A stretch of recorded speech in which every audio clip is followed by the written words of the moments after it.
नमस्कार। साहित्य तक के बुक कैफे के एक दिन एक किताब कार्यक्रम में मैं जयप्रकाश पांडे आपका स्वागत करता हूं और आज मैं वीरेंद्र आजम द्वारा संपादित पुस्तक कथेतर गद्य शिल्पी बलराम इसके साथ उपस्थित हूं। वीरेंद्र आजम जो है उत्तर प्रदेश के सहारनपुर में पैदा हुए। उन्होंने स्नातकोत्तर शोध की उपाधि प्राप्त की है। पत्रकारिता से जुड़े रहे हैं और बहुत सारी कृतियां उन्होंने लिखी हैं जिनमें कई सारे साहित्यकारों पर उनसे जुड़े संस्मरण भी हैं, उन पर जुड़े आलेख भी हैं और पुस्तक संस्कृति और नई धारा से लेकर तमाम तरह के विषयों पर कविता, कहानी, लघु कथा लिखते रहे।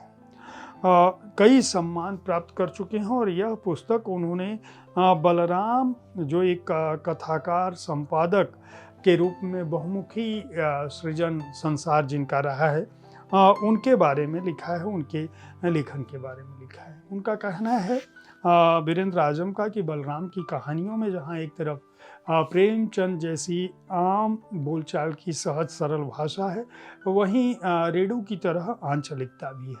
वो गांव से शहर को और शहर से गांव के बीच एक सेतु का काम करती है उनकी भाषा, और वो एक तरह से जोड़ते हैं। एक कथाकार के रूप में उनकी जो उपलब्धि है वह यह है कि वो बौद्धिक आडंबरों से परे हैं और बौद्धिक तामझाम के बिना, शब्दाडंबर के बिना अपनी कहानियां कहते हैं। विशेष बात यह है कि एक संपादक के रूप में, एक पत्रकार के रूप में, एक सांस्कृतिक लेखक के रूप में भी उनकी एक बड़ी पहचान रही है और बहुत सारे उनको सम्मान इसके लिए मिल चुके हैं। यहाँ तक कि वंचितों पर उनका काम भी महत्वपूर्ण रहा है।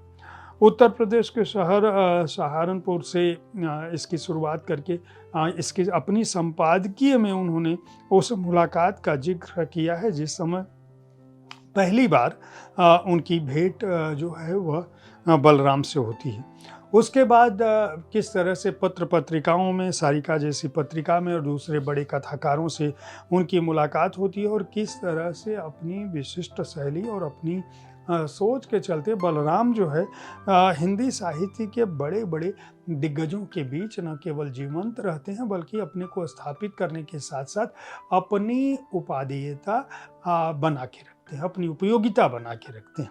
और पालनहारे, कलम हुए हाथ, सामना और शिक्षा काल जैसी कहानियां जहां ग्रामीण जीवन का संदेश दे रही थी, वहीं शुभ दिन, सबक, मालिक के पत्र, फर्क और अनचाहे सफ़र की कहानियां जो है वह महानगरीय जीवन के झमेलों को साथ साथ रख रही थी। इस पुस्तक में भूमिका में ही उन्होंने यह बताने की कोशिश की है कि बलराम का जो कथेतर गद्य संसार है वह इतना समृद्ध रहा है कि उनको लगा कि उनके समूचे लेखन का पर किसी एक जगह में विचार होना चाहिए।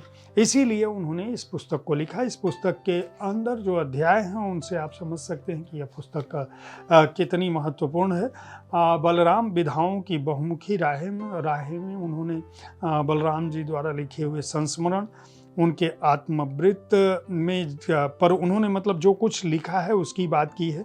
जैसे संस्मरण पर औरों के सपनों से जोड़ दे, आत्मवृत्त गुनाहों के देवता के गुनाहगार, लंबी कहानी सामना, लघु कथा चैन बेचैन, व्यंग ग्रेट आइडिया, उपन्यास अंशकारा, कविता तुम्हारे हाथों में, यात्रा वृत्त, धरती के स्वर्ग में 4 दिन, भेंट ऐसे हिट हुआ चरणदास चोर, भूमिका, बातें उनकी, भाषा अपनी, वार्ता माथुर जैसा दूसरा कोई नहीं। ये बलराम की जो विधाओं की बहुमुखी राहें हैं उस खंड में संकलित है।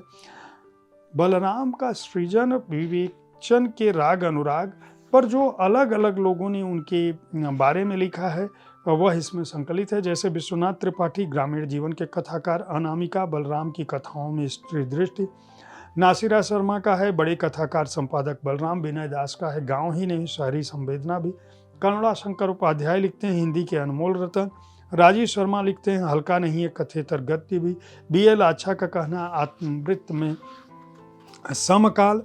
इसके अतिरिक्त रामशंकर द्विवेदी, अनिल गोयल, सूर्यकांत नागर, हरदयाल सुधांशु, महेश दर्पण, हरिमोहन शर्मा, माधव नागता, विवेक मिश्र और रुणेंद्र नाथ वर्मा, पंकज चौधरी, कमलेश भट्ट, उत्कर्ष अग्निहोत्री, रामकुमार त्रिपाठी ने जो है बलराम के बारे में बहुत कुछ लिखा है। इसके अलावा उनका जो पत्र प्रसंग है, जिसे समकालीन हिंदी कहानी का सफ़र कह सकते हैं, उनका जो गोष्ठी प्रसंग है, जो अद्भुत रचना संसार के स्वामी के रूप में, और अमरेंद्र मिश्र का लेख जो है वो बारिश में विचार गोष्ठी फेसबुक से लिया हुआ है। ये सब कुछ इस पुस्तक को एक महत्वपूर्ण पुस्तक के रूप में रखता है। यानी बलराम ने जिन लोगों को चिट्ठियां लिखी, बलराम ने जिन गोष्ठियों में शिरकत की, बलराम ने सोशल मीडिया पर उनके बारे में क्या कुछ कहा गया, उनके बारे में कौन से लेख किस पत्र पत्रिका में किस समय छपे थे, उनके समय के वरिष्ठ साहित्यकार उन्हें किस दृष्टि से देखते हैं,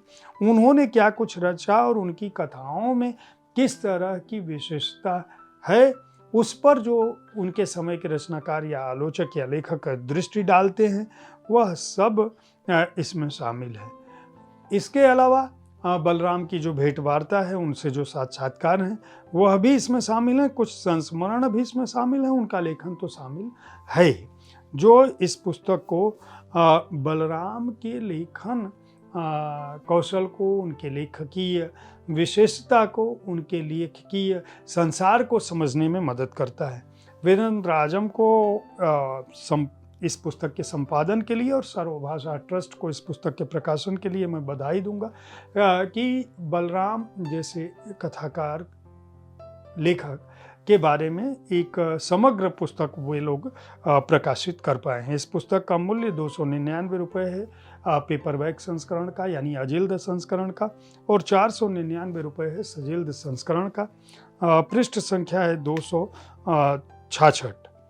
उम्मीद है साहित्य तक का यह एपिसोड आपको पसंद आया होगा। इस कार्यक्रम में आप किस तरह की पुस्तकों की चर्चा चाहते हैं, उसके बारे में अपनी राय से हमें अवश्य अवगत कराएं। हमारी कोशिश होती है कि विविध विधाओं की पुस्तकों के साथ मैं आपके सामने हर दिन पहुंचूं, ताकि आप उन पुस्तकों का चुनाव कर सकें जिन्हें आप पढ़ना चाहते हैं।